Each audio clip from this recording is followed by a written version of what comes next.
Tax बचाने के लिहाज से म्यूचुअल फंड्स के ELSS में निवेश कितना सही है और इसमें कब से निवेश शुरू कर देना चाहिए, इस बारे में और पूरी म्यूचुअल फंड इंडस्ट्री पर विस्तार से चर्चा करने के लिए चलते हैं हमारे एक्सपर्ट के पास। और आज हमारे साथ चर्चा करने के लिए मौजूद हैं एप्सिलॉन मनी मार्ट के को फाउंडर और CEO अभिषेक देव जी। अभिषेक सर, आपका मनी 9 पर बहुत बहुत स्वागत है। बहुत शुक्रिया अपना समय निकालने के लिए। धन्यवाद संदीप जी, और मुझे यहाँ बुलाने के लिए बहुत बहुत धन्यवाद। दर्शकों का अभिनंदन। Thank you sir. सर, वैसे तो अभी मौजूदा वित्त वर्ष यानी FY23 में करीब 5 महीने बाकी हैं। ऐसे में क्या अभी से किसी को टैक्स सेविंग के एंगल से ELSS म्यूचुअल फंड्स में निवेश करना चाहिए या अभी और रुकना चाहिए? अक्सर ये देखा जाता है कि लोग साल के अंत में हड़बड़ी में कुछ साधनों में निवेश करते हैं। आप क्या सलाह देंगे सर? संदीप जी, आपने बहुत सही बोला। लोग साल के अंत तक रुकते हैं, फिर हड़बड़ी में इन्वेस्ट करते हैं। उस चक्कर में उनका कैश फ्लो इम्पैक्ट हो जाता है, हर जगह से पैसे निकाल के इन्वेस्टमेंट करना चाहते हैं। तो टैक्स सेविंग की जो इन्वेस्टमेंट है वो तो साल के शुरू से ही शुरू कर देनी चाहिए। उससे क्या होता है, एक तो आपको जितना लंबा इन्वेस्ट करेंगे आपका लाभ होने की आशा उतनी ज्यादा होती है। दूसरा, रेगुलर इन्वेस्टमेंट अगर SIP के थ्रू करें तो आपका एवरेज कॉस्ट हो जाता है, रुपी कॉस्ट एवरेजिंग हो जाती है। अगर मार्केट बीच में नीचे जाता है तो आपको ज्यादा यूनिट मिल जाता है और आपको कंपाउंडिंग का ही मौका मिलता है, क्योंकि लॉन्ग टर्म इन्वेस्टमेंट होता है। ELSS हर यूनिट 3 साल के लिए लॉक इन होती है। टैक्स बेनिफिट और लॉक इन की वजह से मिलता है। तो आपके लिए यही अच्छा है कि जितनी जल्दी हो सके शुरू कर दें। अगर आपने अभी तक नहीं किया है तो अभी शुरू कर दें। It's never too late to start. आप आज ही शुरू कर दें, अपना SIP कर दें या लमसम कर सकते हैं तो लमसम शुरू कर दें। अभी से मार्च के बीच में आपको फिर भी 5 महीने मिलते हैं करीब, तो आपका 5 इंस्टॉलमेंट हो सकता है। एक बात का ध्यान रखिएगा कि ELSS में इन्वेस्ट किए गए जो पैसे होते हैं वो 3 साल के लिए लॉक्ड इन होते हैं। तो अगर आपने ये महीने कुछ इन्वेस्ट किया तो अगले 3 साल वो लॉक्ड इन होगा, अगले महीने जो किया वो अगले महीने से 3 साल के लिए लॉक इन हो जाएगा। ठीक है, तो बहुत सही कहा सर आपने कि वैसे तो टैक्स प्लानिंग के लिहाज से साल की शुरुआत से ही शुरू कर देने चाहिए अपनी प्लानिंग भी, अपना निवेश भी। लेकिन अभी भी 5 महीने बाकी हैं इस वित्त वर्ष में, तो उस लिहाज से अभी से ही आप निवेश शुरू कर दें।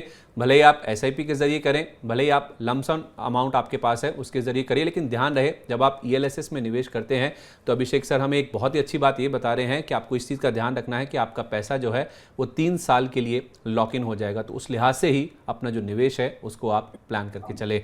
सर, ये तो बात हुई टैक्स प्लानिंग की, ELSS म्यूचुअल फंड्स की। इसके साथ साथ सितंबर महीने में हमने देखा है कि छोटे निवेशकों ने SIP अकाउंट से 6,578 करोड़ रुपए बाहर निकाल लिए हैं, जो कि 11 महीने में सबसे अधिक है। ये फेस्टिव सीजन की वजह से है या इसके पीछे आप कोई और वजह देख रहे हैं? क्या ये ट्रेंड आगे भी जारी रह सकता है और इससे संकेत क्या लेने चाहिए? क्योंकि SIPs नॉर्मली हम देखते हैं कि कोई बहुत जल्दी स्टॉप करता नहीं है और 11 महीने की ऊंचाई पर ये जो रिडेम्पशन प्रेशर है वो देखने को मिल रहा है। इससे आप क्या रीड कर रहे हैं और जो छोटे निवेशक हैं जो म्यूचुअल फंड में निवेश करते हैं या निवेश करने वाले हैं, उनको इसे कैसे रीड करना चाहिए?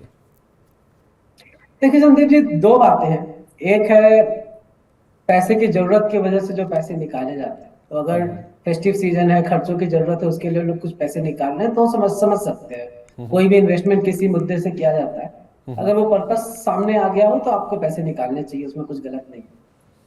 अगर ये इसलिए हो रहा है क्योंकि ये साल रिटर्न्स कम है तो वो दुख की बात है, क्योंकि SIP का पूरा मकसद यही होता है कि आपको लॉन्ग टर्म में एवरेजिंग हो जाए इन्वेस्टमेंट की। जब मार्केट अच्छा नहीं कर रहा हो तब भी आपको उसमें लोअर कॉस्ट पे इन्वेस्टमेंट हो, तो जब आगे चल के मार्केट अच्छा करेगा तो आपके रिटर्न और बढ़ जाएंगे क्योंकि आपने सस्ते में खरीदा। कुछ इसलिए भी हो सकता है क्योंकि हम सबको पता है शॉर्ट टर्म सेंटिमेंट्स की वजह से भी लोगों का इन्वेस्टमेंट इम्पैक्ट होता है। ये कहने के बाद साथ में ये भी कहना चाहूंगा कि आजकल SIP का जो इनफ्लो है मंथली 12,000 करोड़ से ऊपर चला गया है, वो छोटे निवेशकों की मैच्योरिटी को दिखाता है। अब पहले वाली बात नहीं है जहां इन्वेस्टर 1-2 महीने के मार्केट परफॉर्मेंस पे डर जाते थे या उत्साहित हो जाते थे और उसके बेसिस पे इन्वेस्ट करते थे। अभी रिटेल इन्वेस्टर्स में काफी मैच्योरिटी आई है, काफी लॉन्ग टर्म इन्वेस्टमेंट देखते हैं, छोटे मोटे उतार चढ़ाव से घबराते नहीं है। और आई थिंक वो एक बात है जो मार्केट में भी दिख रही है, क्योंकि अगर आप ग्लोबल मार्केट्स को देखें तो डेवलप मार्केट पर्टिकुलरली काफी करेक्शन आया है इस साल। मार्केट्स नीचे गए हैं काफी, इन्फ्लेशन की वजह से, रशिया यूक्रेन वॉर की वजह से, बिकॉज ऑफ मेनी इश्यूज। लेकिन हिंदुस्तान के मार्केट काफी स्टेबल है कंपैरेटिवली, स्पेशली लार्ज कैप काफी स्टेबल है। तो उसमें रिटेल इन्वेस्टर के बिहेवियर का एक बड़ा योगदान है। तो थोड़े बहुत उतार चढ़ाव फ्लोज में होते रहते हैं। अब मुझे नहीं लगता उसकी वजह से हमको कुछ ज्यादा चिंता करनी चाहिए।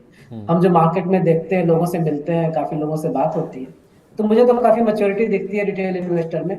मुझे कोई इन्वेस्टर घबराते हुए तो नजर नहीं आते। तो I wouldn't worry too much about this.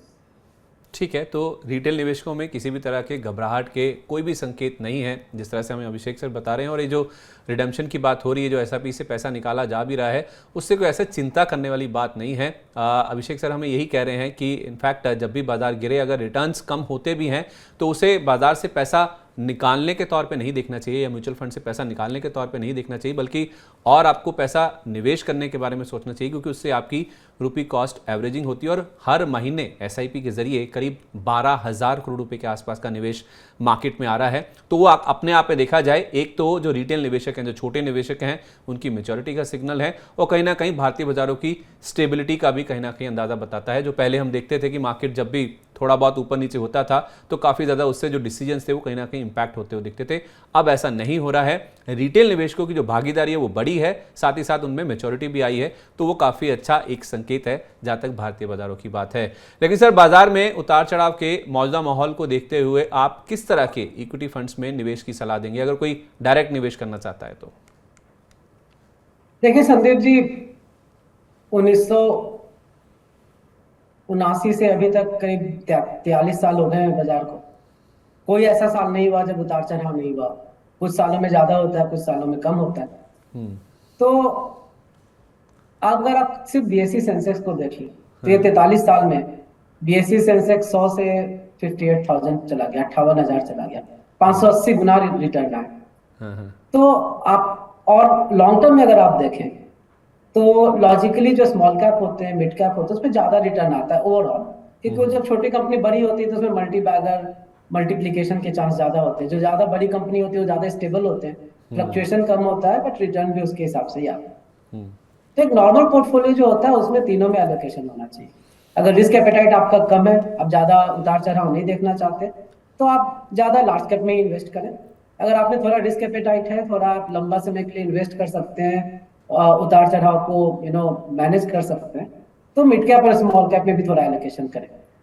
तो मेरे हिसाब से एक 5 साल से 10 साल का अगर पोर्टफोलियो हो तो मैं पर्सनली 60-65% लार्ज कैप में रखूंगा, करीब 20% 25% मिड कैप में, और बाकी 15% स्मॉल कैप में रखूंगा। और इस हर एसेट क्लास के लिए म्यूचुअल फंड्स मौजूद हैं, अच्छे फंड्स मौजूद हैं, आप उसके थ्रू इन्वेस्ट कर सकते हैं। ठीक है, तो पूरी तरह से जो आपके निवेश की रणनीति है वो आपके रिस्क एपेटाइट के ऊपर डिपेंड करती है।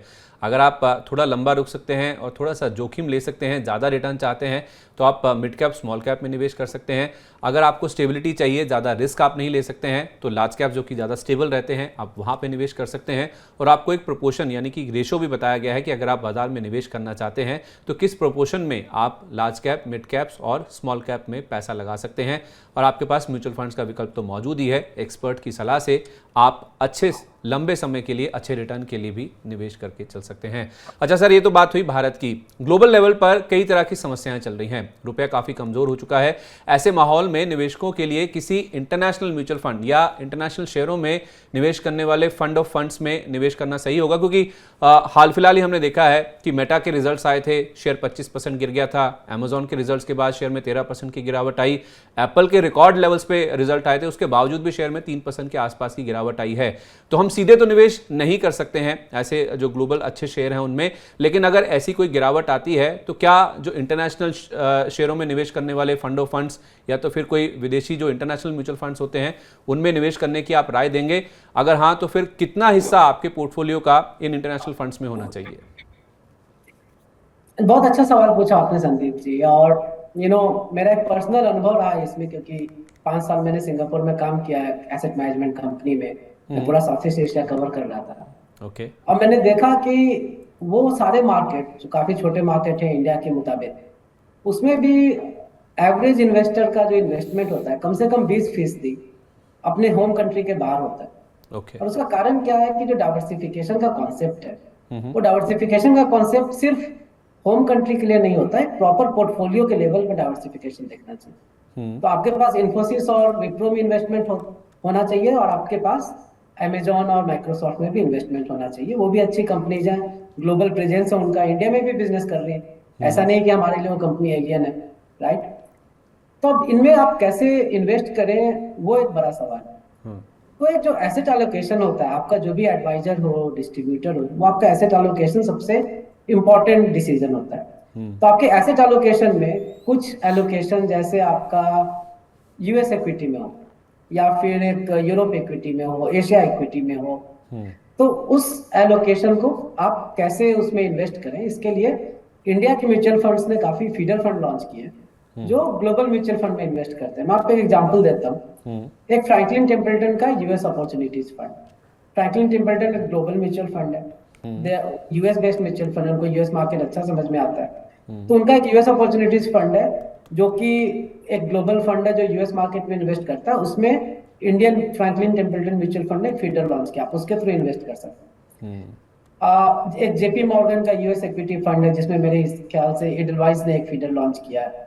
एक एचएसबीसी के फंड्स हैं, एचएसबीसी के खुद के फंड हैं ग्लोबली, उनमें इंडियन एचएसबीसी म्यूचुअल फंड के फीडर्स हैं। इमर्जिंग मार्केट फंड है एचएसबीसी का फॉर एग्जांपल।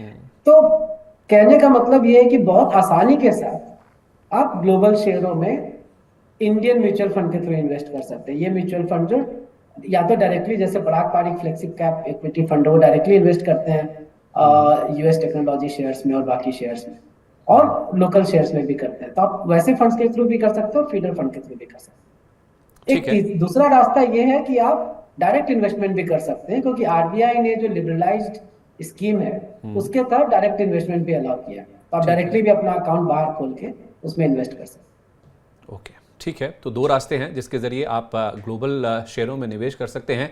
और सबसे पहली और सबसे इंपॉर्टेंट बात जो हमें अभिषेक सर ने बताई वो ये है कि जब भी आप अपना पोर्टफोलियो बनाते हैं, जब आप निवेश करते हैं, तो आपके पोर्टफोलियो का 80% आपने डोमेस्टिकली यानी कि घरेलू फ्रंट पे आपने निवेश किया, 20% आपके पोर्टफोलियो का डाइवर्सिफिकेशन के लिहाज से ग्लोबल शेयरों में होना ही चाहिए। किसी भी कंट्री में हम देखते हैं कि अमूमन 20% के आसपास कोई भी जो निवेशक है अपने टोटल फंड्स का वो विदेशी शेयरों में, ग्लोबल शेयरों में निवेश करता है। उससे डाइवर्सिफिकेशन भी हो जाता है और काफ़ी अच्छा माना जाता है आपके पोर्टफोलियो के लिहाज से। और दो तरीके आपको बताए गए हैं जिसके जरिए आप ग्लोबल शेयरों में निवेश कर सकते हैं। एक तो फीडर फंड्स हैं और दूसरा आप चाहें तो आरबीआई आपको डायरेक्ट विंडो भी देता है जिसके जरिए आप डायरेक्टली जो ग्लोबल शेयर्स हैं उनको खरीद सकते हैं। मैं इनफैक्ट सर आपसे कुछ फंड्स के नाम पूछने वाला भी था, आपने अपने आप ही इस सवाल में इसका आंसर कर दिया है। तो मैं अगले सवाल की ओर बढ़ता हूं।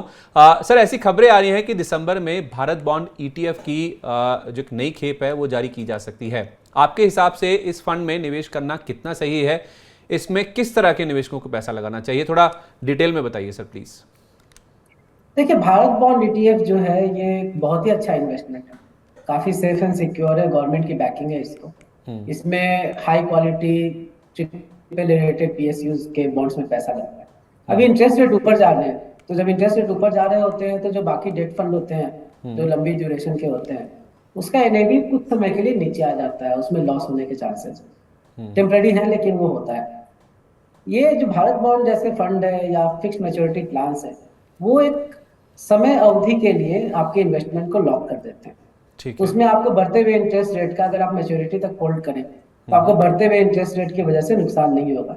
जो भी यील्ड मिल रहा होता है इन्वेस्टमेंट के समय, एक बहुत अच्छा चांस है कि वो यील्ड आपको मैच्योरिटी तक मिल जाएगा।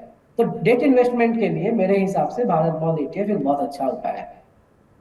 ठीक है, तो अगर आप डेट फंड्स में निवेश करना चाहते हैं तो उस लिहाज से भारत बॉन्ड ईटीएफ, जिसका एक नई खेप बहुत जल्द आने वाली है, वो हमें अभिषेक सर बता रहे हैं कि बहुत ही बढ़िया और बहुत ही सुरक्षित निवेश का एक तरीका हो सकता है।